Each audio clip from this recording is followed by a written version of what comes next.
What is up, everybody? Welcome into another episode of The Cut. I am your host, Christian Williams. I am here with Randy Hall. Randy, how are you, man? Doing good. Schedule a little bit off, but you know what? We had that off week last week, so it's whatever. Let's just keep rolling with it and figure it out as we go, as always. Yeah, we're always adapting, and thank you guys for tuning in at a different time than you normally do, as we're not able to record on Monday.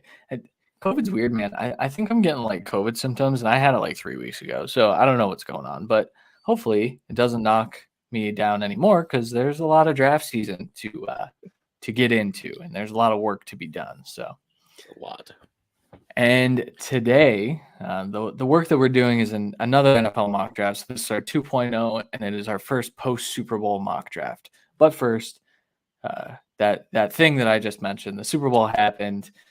First thoughts, Randy. I mean, I know the last minute and a half was kind of tough. We both kind of texted about it, how we wished that wasn't how it ended. But what were your thoughts on the Super Bowl? Yeah.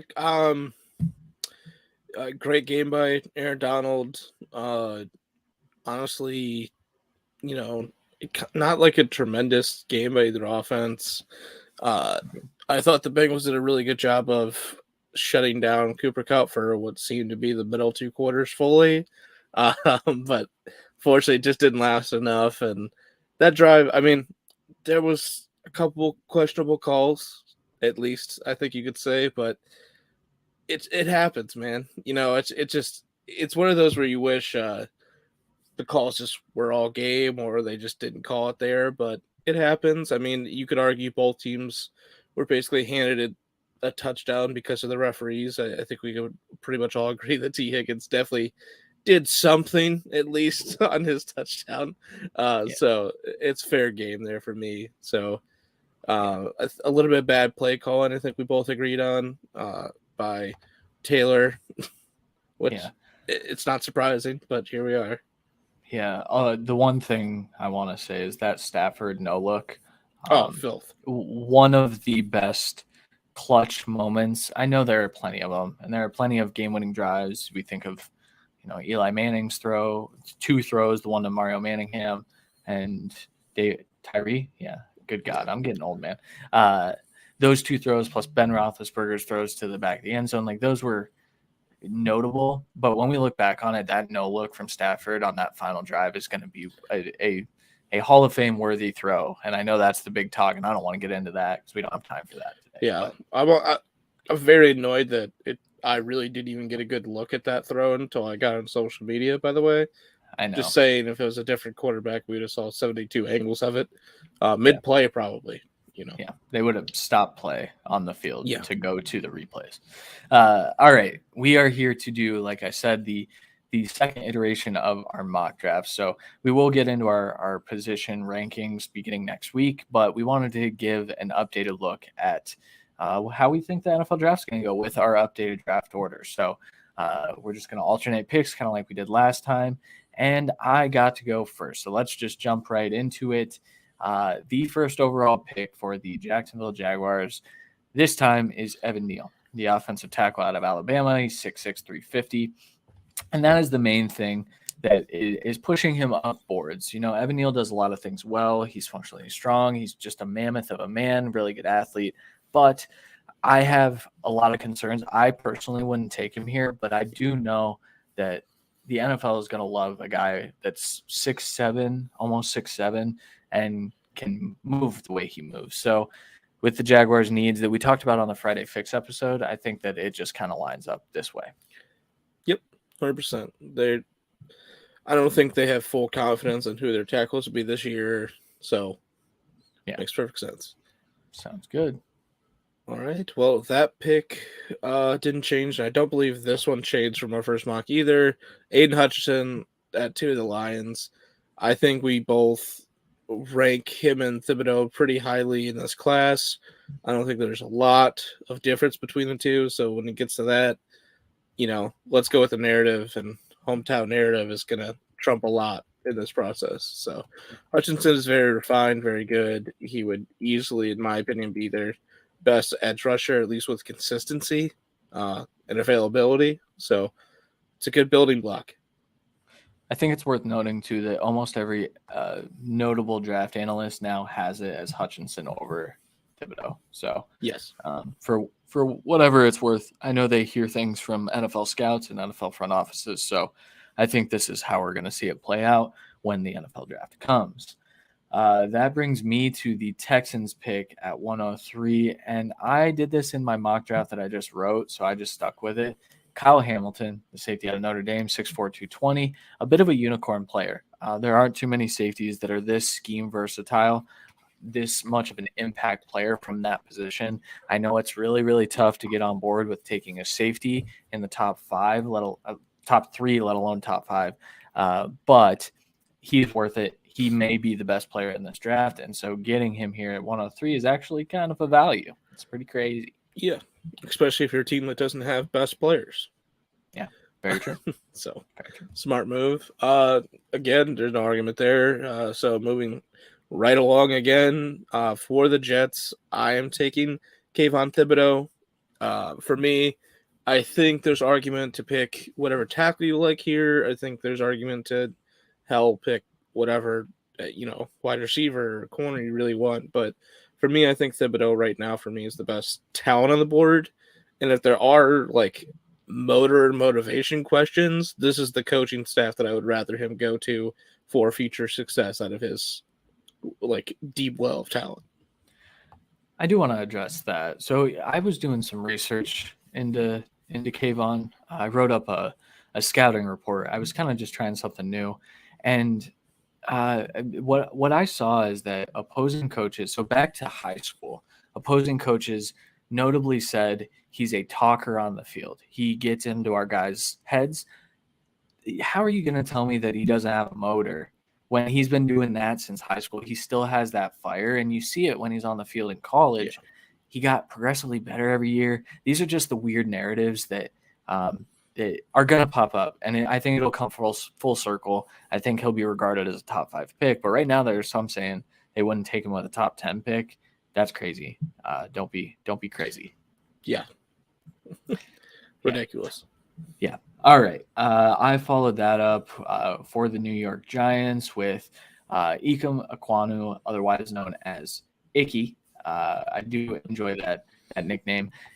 Icky is a massive human. He is a mauler in the run game. I believe I heard a stat today where pretty much 1 in every 4 run calls, he was laying someone out, which adds up when you watch his film. Yep. He is quite the force in the run game, and he has his issues in pass pro. I think ultimately we've talked about what his best fit might be. It might not be at tackle long term. I think he can be a good tackle. It's kind of the Rashawn Slater discussion that we had last year. But I think ultimately he steps in day one. He's an impact guard that can start and be very, very successful. So especially for a Giants team that I think is going to need beef. They need beef on that offensive line. It feels like a good pick. Yeah, they're reinventing the wheel at the offensive line. I think pretty much besides Andrew Thomas, which is a guy that took a while just to become their left tackle of the future. So I think just finalizing the line is a good start, and the top edges are gone, so makes sense for them. Yeah. We're going to start the quarterbacks here. 6.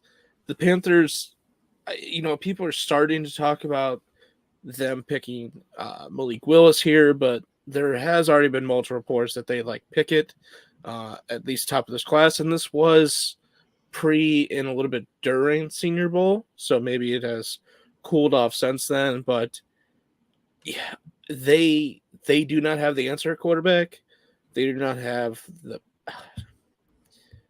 I don't think this coaching staff has the ability to wait a whole nother year to figure that out. I think they have to take another swing at it, or just pretty much relinquish their jobs. At least drafting Pickett here, or possibly getting a new free agent quarterback, or trading back and getting a quarterback, whatever it is. I think they need a new quarterback to possibly like half reset their time clock. Yeah. What do you think the odds are that they trade this specific pick for Jimmy Garoppolo? Because the reason I ask, so the Washington Commanders, there was a rumor that they would be comfortable trading a first-round pick for him, whether or not that's the 11 or if it's a future. I don't know. But do you think this is too rich for Jimmy? Yeah. I think 11's too rich for Jimmy as well, but Jimmy doesn't fit the Panthers, what they're looking for, really, either. I mean, I don't know what they're looking for, though, man. Like the Panthers want an accurate scheme quarterback that can run. Yeah. And yeah. And that's Pickett, in my opinion. I think that's also Corral and Howell and to some extent Willis, if you can get the accuracy around. But I think Pickett fits that, whereas the Commanders want a dealer and a guy that's not going to make mistakes, which isn't necessarily Jimmy G, but a lot of the time it is. Yeah. It's strange. I don't know what his market's going to look like. I do. They're one of the teams. Yeah.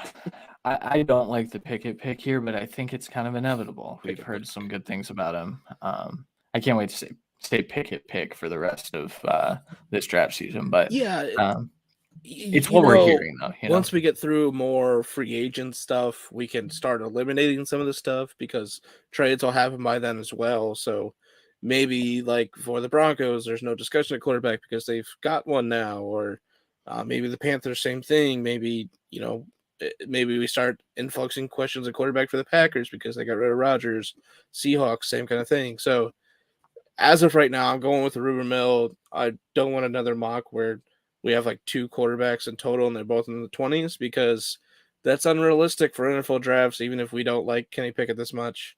I mean, look at Daniel Jones and Dwayne Haskins and Drew Lock and EJ Manuel, and the list goes on of quarterbacks that maybe I think these quarterbacks could be better than all of them necessarily off the top of my head, but they went in the first. Yeah. I mean, I do. I will find it interesting to see if NFL teams correct that because we know that they've been wrong on that. I don't think they will, but you never know. I think for sure we'll get to it. I don't want to spoil these picks. So next pick, I unfortunately had both of the Giants picks. I'm sorry. That's what happens when you have odds. I know, but I went with Derek Stingley, the corner out of LSU. There's a lot of talk about this kid as well, and I think this is justified, rightfully so. Not so much on the same lines as Thibodeau. I question what level of work ethic he really had because he showed out his freshman year. It was one of the best. He looked like one of the best corner prospects to live in the history of the game.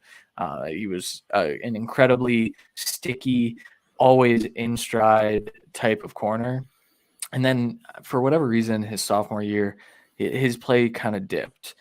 And then this last year he got hurt. And so I think that teams, we've seen a lot of Sauce Gardner being drafted ahead of him. I don't think that that's going to be the case, but overall Stingley's going to run like super, super fast and he's going to be super athletic. And I think it's going to remind teams what he is or what he can be at least. Yeah, he could be a shutdown man corner.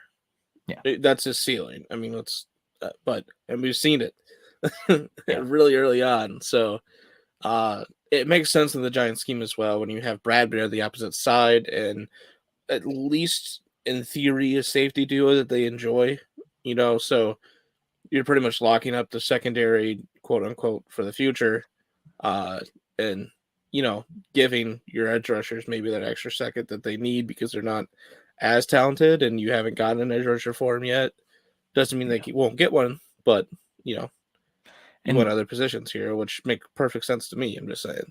Yeah, and I will say I think the Giants have some dudes at corner, but when your edge rusher, well, Bradbury, Darnay Holmes has shown flashes. Aaron Robinson, yeah, same thing though, right? Both of those guys, yeah. You got 2 slot guys, and then who the hell? Adoree Jackson came over, and he played okay at times, but he's Adoree Jackson, so Stingley's an immediate upgrade on the outside. So, all right, at 8 for the Falcons, this is not quarterback of the future. This is a team that isn't going to be winning games right away. I think they can, at best, replicate kind of what they did this year, where they were like a fringe playoff team. And for me, that spells getting upside for the future, and that is David Ajabo, who, he's up there with Thibodeau, I would say, in potential with that kind of bursty outside pass rusher, but he's nowhere near as refined. He needs to work in the running game, but guess what? They have a really good, deep tackle to help stifle that need. So I think this is a good landing spot for Ajabo to learn and grow, and hopefully for the Falcons be a dominant force for the future. I do get nervous. They've missed on guys like this. I don't think Ajabo is Tack McKinley though. I think, no. I think, but it's similar concerns. But, I know. That's why I think they'll get nervous, but it is a different regime too. It's not same. Yep, different room, different coaches, different. Yeah. But I mean, and that was the other thing. It's like, how much can you pull from the Titans on a defensive standpoint to see what they would like? I don't really think it's a lot, but even if you do that, I think Ajabo fits that as well. So yeah. I love Ajabo. I think he's right up close to that tier of edge rusher at the top. I think it's him. He's right behind Tibbs and Hutch. I would say it would be tough for me. I would have him third as a pass rush edge rusher. As an edge rusher, I don't think I'm going to have him third, but just purely on what I've seen so far as a pass rusher, I think he's probably third. Yeah. And that's justified. There are two other guys that are much better in run support too. Yeah. So. All right. I followed that up. I continued the quarterback train, and I went with Malik Willis to the Denver Broncos. And so here's the thing, guys. I'm not a huge Malik Willis guy. I probably, maybe I'll come around in a couple of years. Maybe he fixes the things that he desperately needs to work on, specifically his eyes and his mechanics, especially his lower body mechanics getting tied with those aforementioned eyes. But what it's going to come down to is, does an NFL team think that they can make him into a superstar? And the answer is probably yes, and I think it's going to be a top 10 pick. So, yeah. Sorry, I was turning down my mic because of an actual trade, not just the Willis trade. Which, if that wasn't on purpose a pun, that is spectacular. But I figured it was. Yeah. That's fantastic. Willis he's gotten all the hype after the Senior Bowl. After the first day. If we just, expunge that first day from the record book and outside throws from the record book, he looked incredible. But if you actually look at everything, there's some issues there. I don't think, as of right now, I'm going to struggle to have a first-round grade at a quarterback for this year. And it's not like these guys are third-round grades, right? Like, they're close. They're right on the line for a grading scale, I think, right now. But it's just, they don't have that next thing. They all have plus minuses, and it's just going to keep hurting them. I think Willis could grow. I mean, we saw Josh Allen last year vastly improve his accuracy, and it came kind of back down to the standard this year. I think he was about like 63 or 64%, which is still better than he was in college, I believe, and better than anything we've seen from Malik Willis. But it's back down to what we were expecting from him, and he still had a really good year. So there's some feasible upside here. To me, he's a less accurate, less, explosive Lamar, and I don't know if I trust that. And well, there are still people that don't trust Lamar. The dude won an MVP, but there are always going to be those questions around quarterbacks like that. I think. Yeah. I mean, we critique Lamar, but we trust Lamar. We know he's a top quarterback. He's going to win games, plain and simple. But we can critique it because we're critiquing it as an actual standpoint, not an idiotic thing. But for me, I think Willis, like you said, has a shot to go top 10. I just don't know if Broncos is the fit. I think this is a good landing spot for his development, maybe, but it doesn't seem to be what they like. It doesn't, It doesn't. Shout out that train. I love it. It's always on time. So The reason I went with this is because I think the Broncos know that they need to take a shot, right? They can't settle for Jimmy G. They could settle for Kirk Cousins. I think that's a perfect fit for that offense, actually. I know they want Aaron Rodgers, but I think that being in that division with those other three quarterbacks, Derek Carr, there's rumors that he's getting $40 million on an extension, which he played to that level this year. You see those other three quarterbacks and you say, I need a guy. And Malik has the best chance to be that guy, I guess. I don't think they're going to pick here. I typed in, you didn't see it in the doc, I don't think. I typed in, can I trade this for Rodgers, please? But we're not doing trades. So No. And I do think they go for a vet. Yeah, me too. We'll see. Moving on to the Jets, I gave them one of the best edges in the class, Thibodeau first. Now we're going to fix the other line. I'm going Charles Cross. There has been continued speculation and concern with this offensive line. I know they're going to retool it yet again, and, they've taken a shot at stabilizing this line already early in the draft, and it worked out initially and hasn't worked out since. There's growing concerns, and I'm just not sure what to do with that. So I'm taking Charles Cross here, who I know, in my opinion, can play either tackle side, and we'll figure it out. I know he could play guard if he needed to. I just don't think he will. And, for that, you gave Salah a weapon on defense. We need to protect the quarterback who was getting destroyed again. And, we got to keep trying to stay away from what the Jets have done to quarterbacks in the past. And the only way to do that is to protect them. Yeah. It's worth noting that their tackle play was okay. Becton went down for the year. Well, it's who? George Odom, is that his name? No, it's not Odom. I can't remember his name off the top of my head, but Fant. So George Fant, he stepped in at left tackle and played actually pretty well. There's talks of him being brought back and kind of being a tackle for this team with Becton.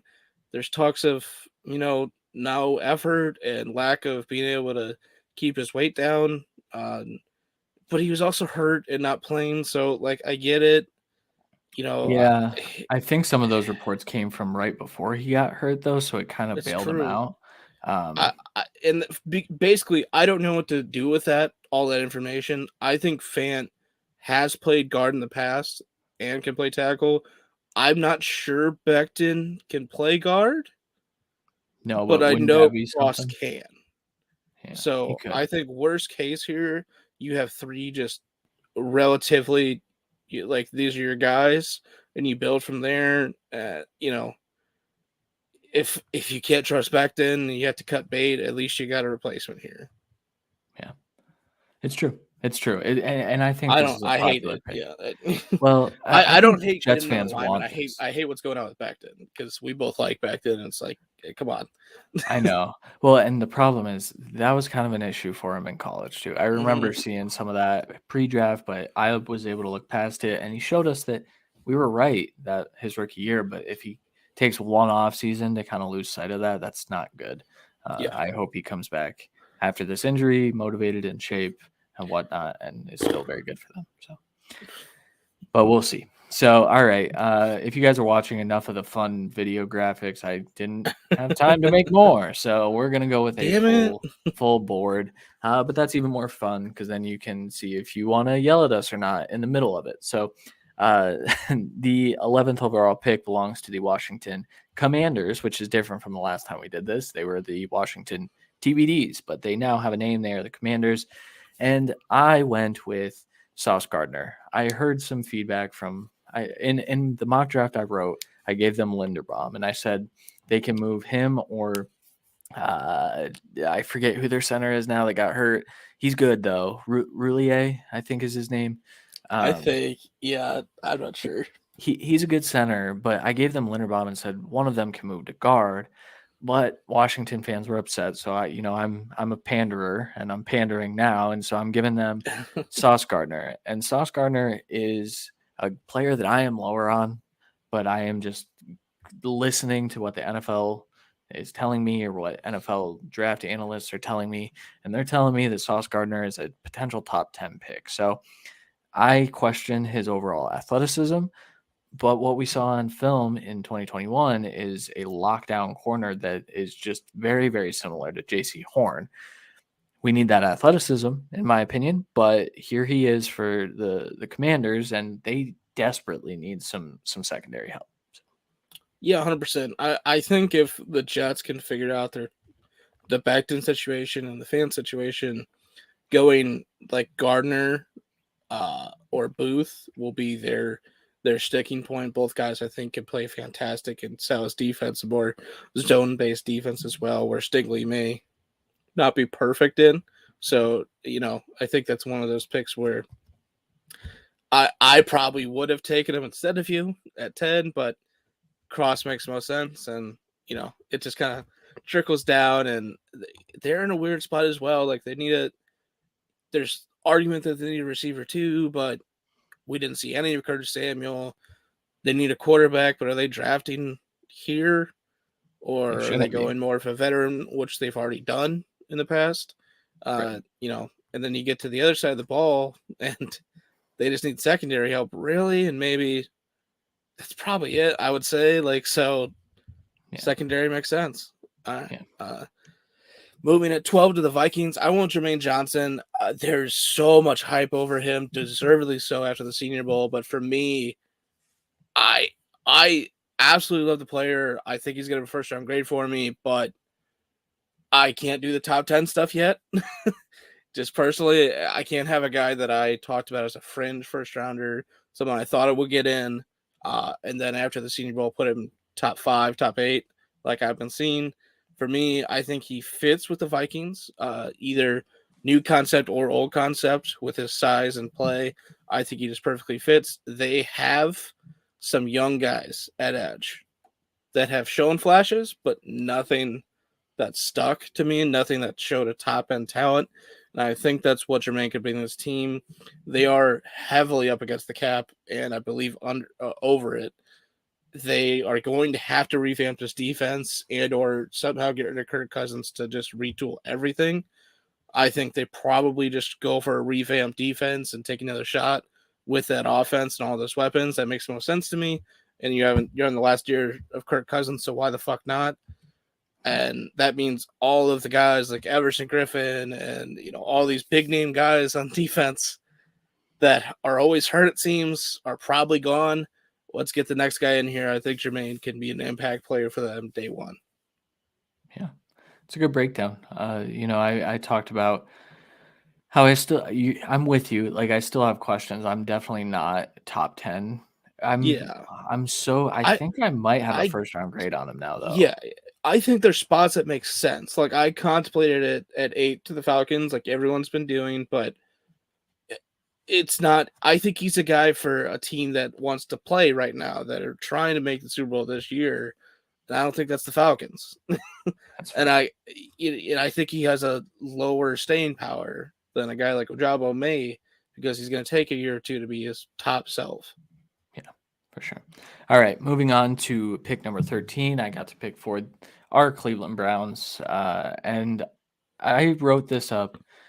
I think the Browns are going to fall in love with Drake London, guys. I think the popular pick is Garrett Wilson, and rightfully so. I mean, I have Garrett Wilson ranked ahead of Drake London, but I do have them in the same tier. Drake London is an analytics darling. He is also a film darling. People question his ability to separate. I don't think that's placed correctly. I think he has enough wiggle to create. He kind of showed us he could win on the outside. And let's be honest, guys, the Browns need a receiver like this with a big catch radius. It's able to go up and get jump balls from Baker. Yes, Baker in 2022. So I went with Drake London over some of those other receivers. Yeah, it's a weird spot, man. I really don't know what they want.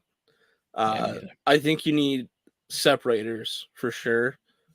And I agree that London's probably a better separator than people are giving him credit for, but I think I think they may need to double dip.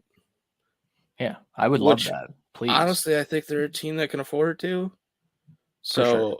If you want to do this and then maybe go for just a pure separator, the next pick, I think it's a smart idea. But he's not. I don't think the Browns have this. I don't think they have Drake London, like that kind of guy.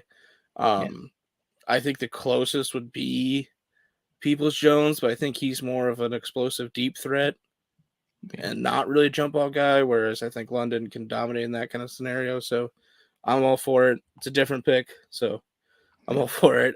Ravens at 14. I went with Jordan Davis. They are losing both of their nose tackles. I know they have cap room and all that, but I think they have other holes to fill. I think they try and fill this one through the draft. It may be a veteran minimum player. I think Jordan Davis can absolutely eat at the middle in a division that loves to run. So I think it makes perfect sense. They need line help. Yes. They can get it elsewhere. They can get it later. The D tackles, I think you can get it later as well. But for me, I think there's kind of a top echelon. And Davis as a pure nose tackle, I think is at the top of that. At least just pure running downs. And the Ravens rotate motherfuckers in every play, it feels like. And Davis would absolutely eat up the middle, a la Vita Vea for the Bucs. Yeah, it's a good pick. So in my mock draft, I think roughly the same draft pick too. I think Vea went like 14. Yeah, I thought he was 13%, but I don't know. In my mock draft, I gave them Trayvon Walker, but as you can see now, I have him listed as a defensive tackle, and I did in my mock draft as well. And go ahead and go read that. It's pinned on my Twitter. Yell at me because it's a little wild. It's a little wild. I'm not going to say what I have. Next pick, number 15. The Philadelphia Eagles have a slew of picks here, and since we're not trading or anything like that, they get to pick all of them. I went with Tyler Linderbaum. So before I gave them Kenyon Green, I think that makes some sense too. I think they want to be a bullying offensive line, and I think they definitely need help at their guard positions. But Jason Kelce is set to be a free agent. There's a chance that he just retires. He's getting up there in age. Say they do bring him back, then you can have Linderbaum play guard for a year, and then him or Landon Dickerson can play center the following year, whichever one they want. And so having that luxury sounds pretty cool. I would be happy to be an Eagles fan. Yeah, flexibility is key with offensive line. And they're like almost a perennially injured offensive line, just like the Packers. Yeah. So their offensive line this last year, Jordan Mailata, who played a little bit better, Dickerson, who kind of came on a little bit, Kelce, Nate Herbig, who off and on was okay, and then Lane Johnson, a little injury, but still his own self. He's older as well. So, yeah, getting two guys to potentially – you have two shots at your next center, and whoever loses as a guard, I think that makes perfect sense. So, I understand why you pick him over Green there. Following up with your pick, I went with the other side of the ball. I think they need edge help and youth, and I want George Karlaftis, a guy that early on was a top 8, top 10 guy. I think this is more of where I think he should go, middle of the first. I think he's very, very talented.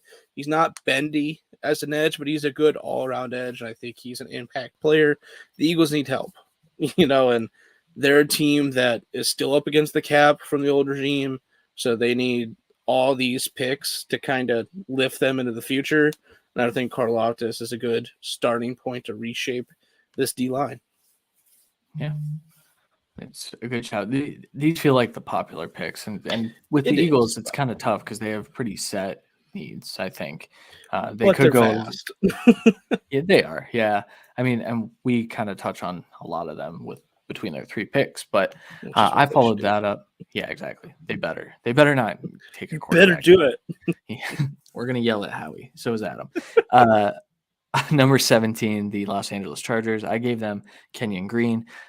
Very similar to the Eagles in that they had okay guard play, and they had good center play. They had good left tackle play for a lot of the year with Rashawn Slater, but they need a reinforcer. They need to make sure that Justin Herbert is not getting hit every play. Kenyon Green is that. He's also uber athletic, and so when you get him out in space, he's going to be able to mow guys over. We didn't see it as much at tackle, but we're going to see it when he gets to focus in at guard, and I'm excited to see him play. at the next level. Yeah. All right. Moving to 18, I went with Matt Corral here. I think it's been very popular to either pick the quarterback or the receiver. For me, receiver makes perfect sense. Yes. They have a lot of free agent receivers. Yes. They have no fucking money. Yes. But the only quarterback they have is Taysom Hill, who's a tight end. Jameis, I think, wants to come back, but he also wants to make any money.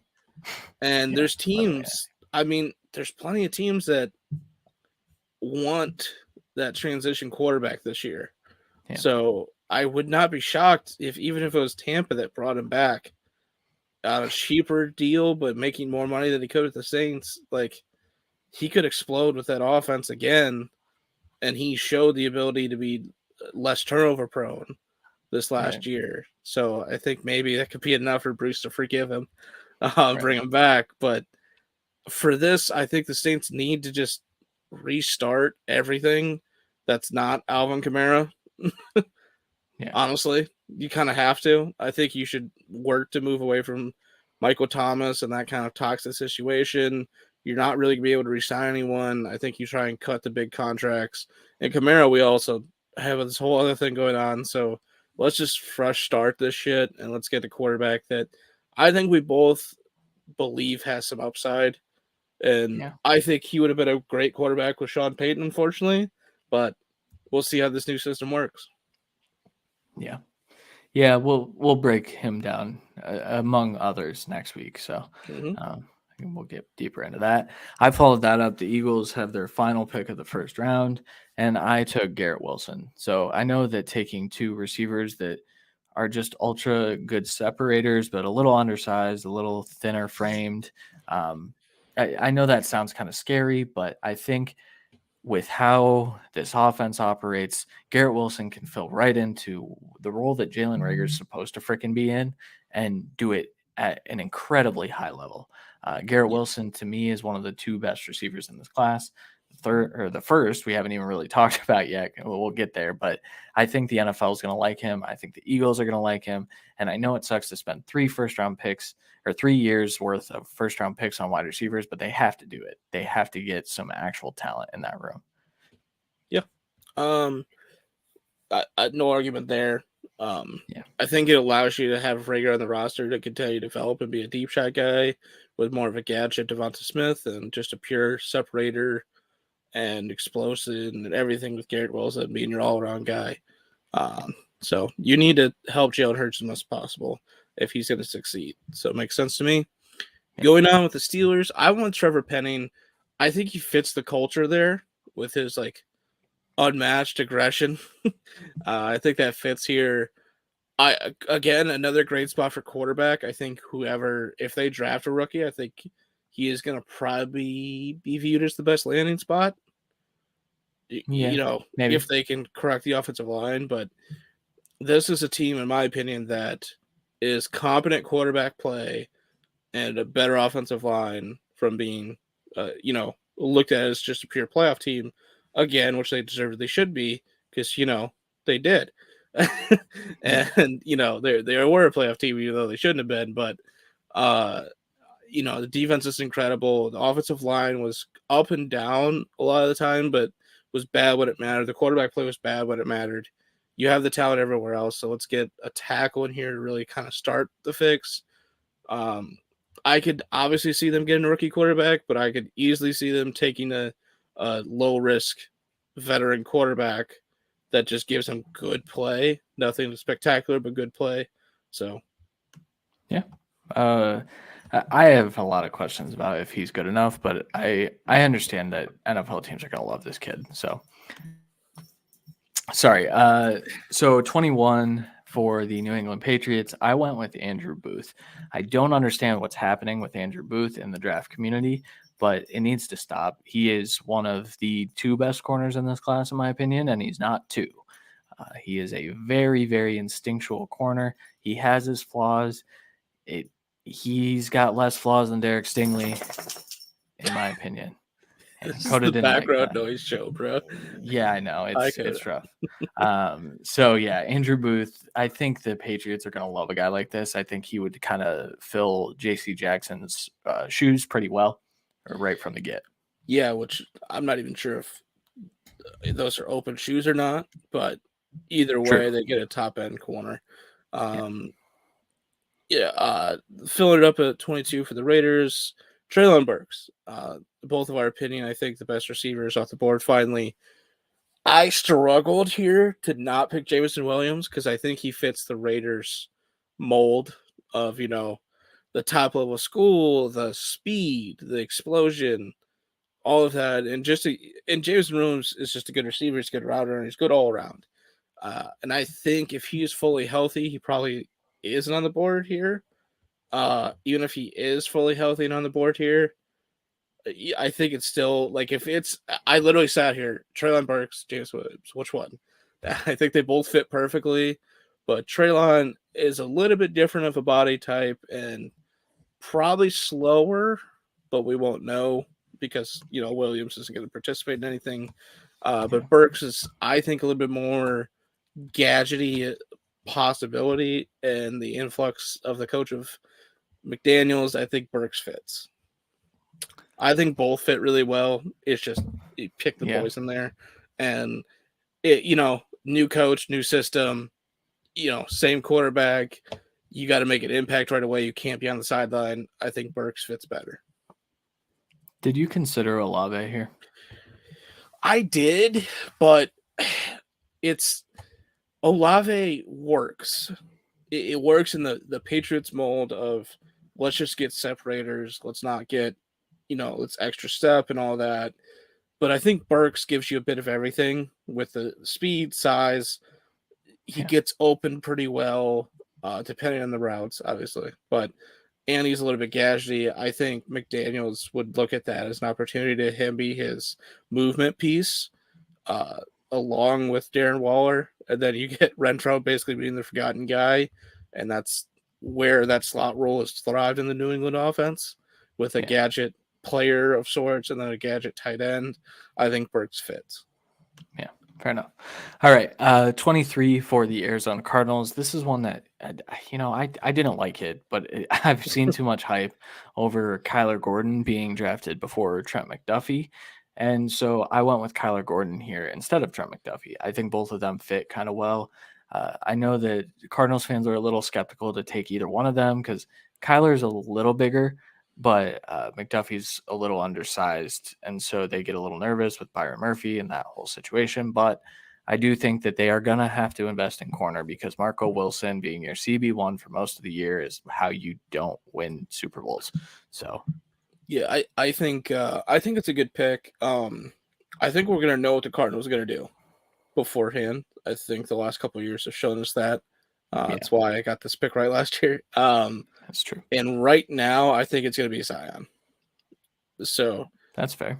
And I think it's fair, perfectly fair. But I think either corner works for me here as well. But yeah, that's what I'm thinking. Just because the whole Kyler situation right now, get him someone to help protection and help the running game, which is desperately needed. But I think Gordon fits what they like in corners. So. Following up with the Cowboys, I want Trayvon Walker, an edge D-tackle kind of hybrid guy. I hijacked the graphic if you're watching, and I said D-tackle. I saw. But they invested heavily at D-tackle, and they have like rotational edges along with, a veteran dominant edge that's been hurt off and on. I think getting another fresh body in that system makes perfect sense. I don't think they're going to retain Van Der Esch, so linebacker makes sense, but you also just got Micah, and you have other guys like Jabril Cox and a couple other people I think could fit in that system. So for me, it was either cornerback to a new lineman, but I don't know who they're replacing yet, or a guy that could play edge, and I think he's among the best at being able to do that. And I don't think he'd come off the field for you, even if you bring in a pure edge rush, pass rush guy. I think he could kick into D-tackle and be efficient. So went with him here. Yeah, and make that defensive line nasty and that pass rush. So I followed that up with one of the most shocking picks I think I've seen in a mock draft. I'm going to pat myself on the back for this. Shocker. I texted Jeff. I said, I don't know if you're going to like this, but I did it anyway. And I didn't tell him what it was. So hopefully he catches this. Jameson Williams to the Bills at 25. There's not a lot of talk about the Bills kind of needing a wide receiver. I know Gabe Davis went for 3 million yards in their playoff game. But in a Gabe loss, Davis, though. In Doesn't a loss. count Exactly. now. Exactly. Wide receiver wins, baby. But Jameson Williams gives this offense a very, very different dynamic with one of the biggest arms in the NFL. If Jameson Williams is sitting here, it reminds me of the Jerry Jones pick of CeeDee Lamb, where like maybe that's not your biggest need, but you also were,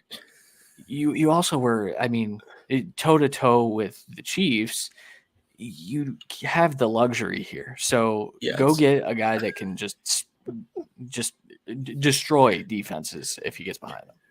I don't think the Bills are a team without holes necessarily, No. or at least upgradable pieces. But I agree they have some house money to play with, and if that matchup's going to be that every year, firepower is the name of the game.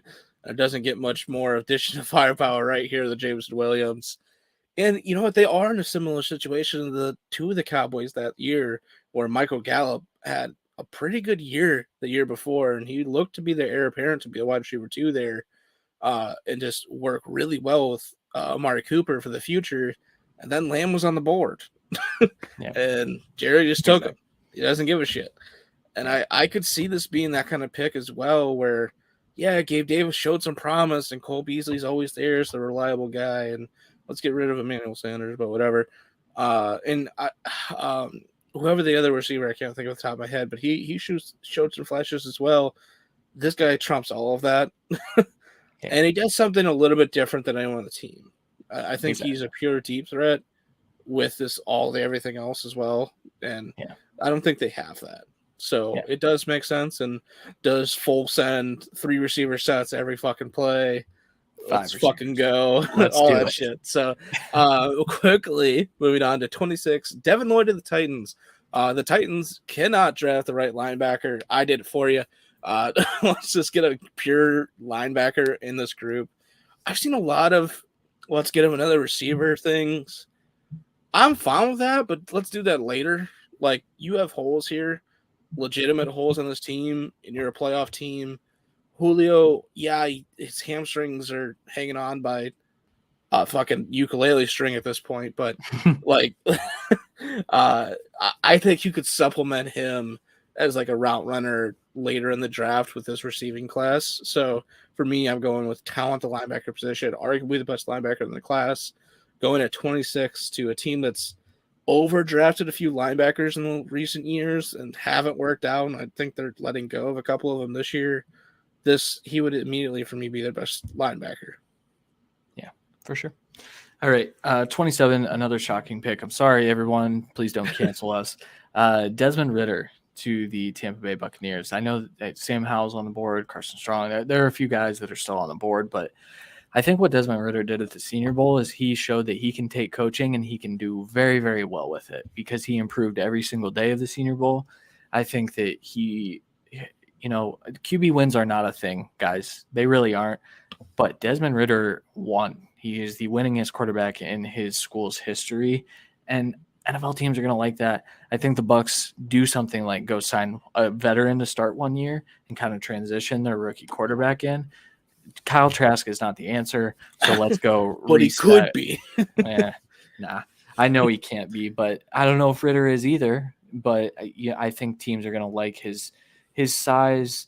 I wouldn't say he's ultra talented arm-wise or even athletically, but he's good enough. And I think that's saying more than some other guys. So, but he's good enough. All right. Followed up. Packers 28. I want Devonta Wyatt. Is there a team where I don't know their needs right now fully? For me, I think Rodgers is either Bronco or Packer, just personally. So going along the lines of him just being a Packer, I think you get some D-line help here, and that's plain simple what they need. They struggled at times to get some pass rush. I know they're letting go of some veteran talent on this defensive line as well to free up some cap space to bring back their studs. So this makes perfect sense to me. And Comes from a good school. I liked what I see on tape. I think he can fit day one. Yeah, it's a good pick. I like it. 29. I followed that up for the Miami Dolphins with Zion Johnson. I think this is late for this player. I think that he's not going to be here for them. But you never know, man. It happens every year. You know that. I know, yeah. And plus, we're fresh out of the Senior Bowl where he's getting a ton of hype. I'm sure it'll die down a little bit, but excuse me. Either way, Zion Johnson immediately steps in as a starting guard for this team that now needs different types of offensive linemen than what they just had. And so I think Zion, he might not be the best fit for I think he's a mover. He can move for sure. He's a good athlete. That's why I think he fits really well. Yeah, and so I also think tackle is a good shout here because they definitely need one of those, especially a right tackle. But I didn't love any here, so I went with Zion Johnson. Pure talent. Zion was the best lineman on the board, no question. All right, Chiefs at 30. Again, heavy receiver pick for a lot of people, but Nakobe Dean should not be on the fucking board, and he is. And you have guys like Anthony Hitchens, who I think is a cut candidate of like $8.5 million. Like, let's get rid of that. Let's bring in Nakobe Dean, and who's the linebacker from this class? This last class? Just blanked as well. Yeah. Damn it. The kid from Missouri. Yeah, I know where he's from, damn it. We'll think of it. Come back. But pairing him with Nick Bolton. There we go. You got a tackling hungry machine in Nick Bolton, who is a pure penetrator, and he just absolutely was dominant this year, and I think was pivotal in them kind of turning around the defense as well as having a dominant playoff run. Really, I think he was that impactful on that defense and the reshifting of the defensive line and better safety. It all added up, but he was so helpful in the run game. Now you get Dean, who's a great aggressive tackler as well, but he's a lot better in coverage than Bolton, and he has way more juice getting out to the sideline. I think that is a lethal linebacker combo for a team that is honestly based on pure offense. Let's get some defensive help, which I think their defense played well down the stretch the last few years. Let's just keep bolstering it. Yeah, it's a good pick. Like you said, he shouldn't be on the board here. I don't know how we let him fall, but it happened, and we rolled with the punches. Linebacker isn't viewed as a pivotal role for a lot of teams. Yeah. 31, the Cincinnati Bengals, the Super Bowl losers, one would call them. It's kind of mean. I'm sorry, Bengals fans. They kind of got the short end of the stick here because a lot of the good tackles are going to be gone by the time they get here. And the Bengals are trash on the offensive line.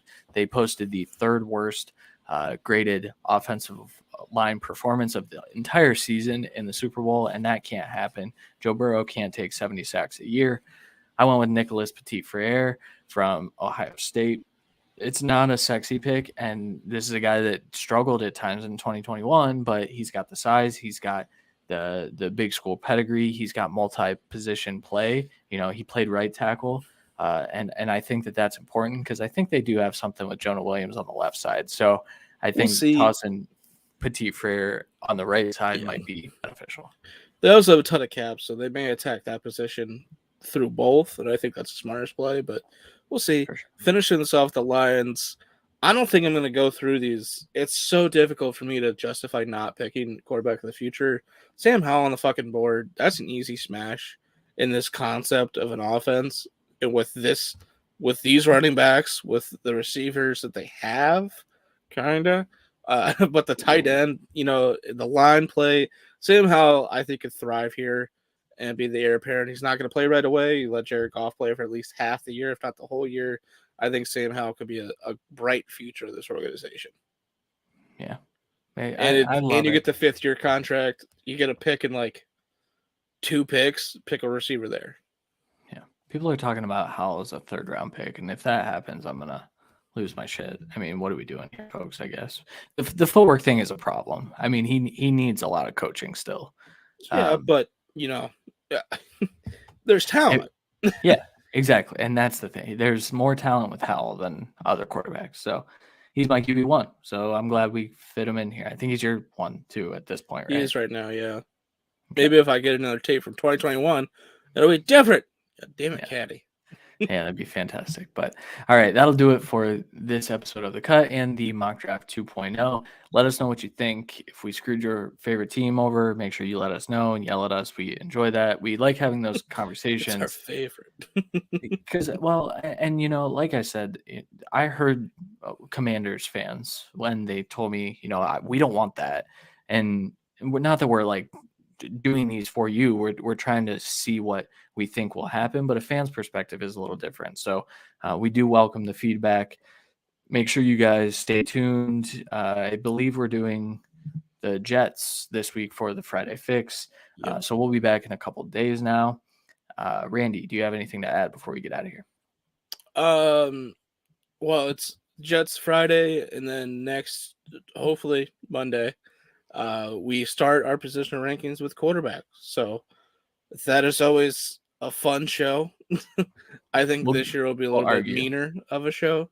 We will, unfortunately, but meaner to the people, not each other, but maybe to each other. I think we're gonna be pretty close in a lot of categories. So yeah, but a good breakdown. There's a lot of QB needy teams. There's every one of these top 5 quarterbacks is going to get drafted, and at least the first 3 rounds of rookie drafts for Dynasty League. So I think it's an important episode and should be fun. Yeah. All right. Well, that'll do it for this episode of The Cut. Make sure you guys subscribe wherever you're listening. If you're watching, thank you for joining us. Other than that, we'll talk to you guys on Friday. For Randy Hall, I'm Christian Williams. We'll talk to you guys then. Later.